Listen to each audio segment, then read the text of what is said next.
Olha, tem um sentimento que, vamos combinar, virou quase que parte de ser brasileiro, né? A exaustão. E é sobre isso que a gente vai conversar aqui. Porque parece que o dia no Brasil simplesmente não cabe em 24 horas.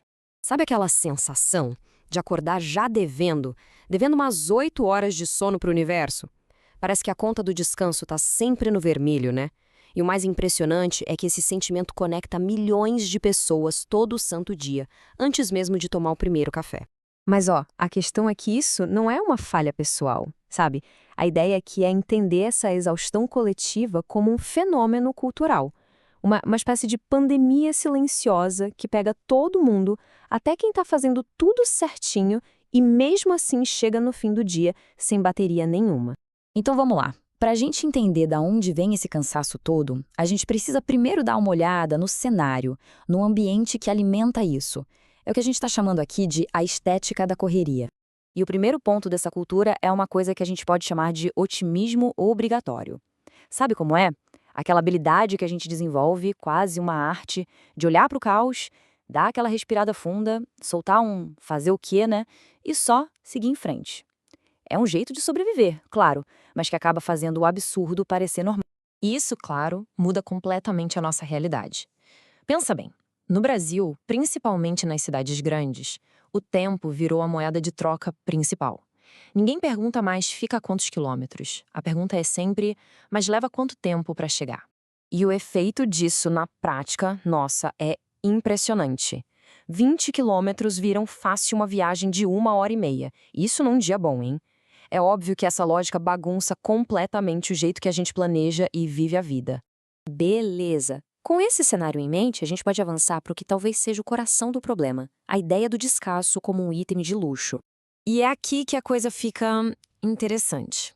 Porque o ponto levantado é que a dor, o peso de verdade dessa exaustão, talvez não venha só do trabalho em si, do trabalho duro. Ué, mas se não é o trabalho, então é o quê? O que está sugando a nossa energia desse jeito tão implacável? Bom, a primeira parte do diagnóstico está numa palavrinha, correria. A gente pegou o estresse crônico e transformou em algo desejável, quase uma medalha de mérito. Nossa, minha vida tá uma correria. Isso virou sinônimo de ser importante, de ser produtivo. Basicamente, a gente gourmetizou uma condição que está acabando com a nossa saúde. E aí a gente chega no ponto central. O descanso, ele deixou de ser um direito básico, sabe? Virou um produto de luxo, praticamente inalcançável. É tipo comprar uma coisa caríssima, parcelar em 12 vezes, só que o produto nunca chega. Essa sensação que esgota de verdade. Ok, o diagnóstico é esse. E agora? Como é que a gente acha uma saída? A parte final aqui da nossa conversa não é sobre uma fórmula mágica, mas sim sobre uma mudança de perspectiva. E a primeira coisa que a gente precisa entender é: a solução não é mais um curso de gestão do tempo. Não é sobre otimizar ainda mais a agenda. O buraco é mais embaixo. O problema não é a falta de organização, é excesso de pressão. Não vai ser mais uma planilha que vai resolver a parada.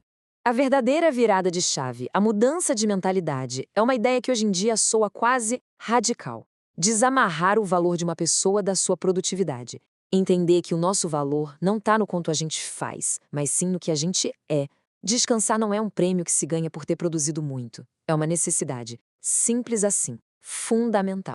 E tudo isso nos deixa com uma última provocação para pensar. Se o mundo parece que não vai parar, que está sempre acelerando, será que o nosso maior poder não é justamente aprender a ser o nosso próprio freio? Fazer uma pausa de propósito, sabe? Não para fugir, mas como um ato de resistência mesmo.